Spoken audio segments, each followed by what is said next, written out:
So why do I love to take my kitchen composter and put all my eggshells in there? Well, because eggshells provide calcium to your soil.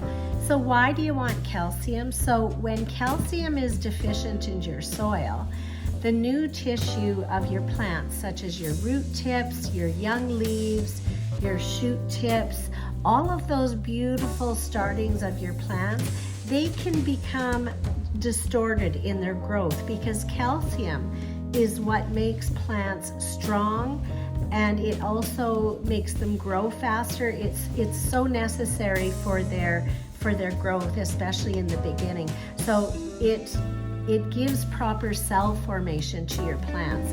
So eggshells, this little guy gives calcium to your soil.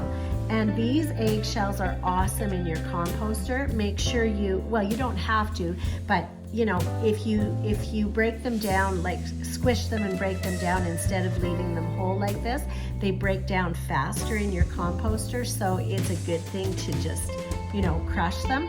But try putting these in your composter and then put them in your soil for the summer, because they are so fantastic for those little shoots, the little buds, the little root systems for your plants. They're awesome. So if you like this video, please subscribe to my YouTube channel, Nana the Glam Gardener, and you have a great day.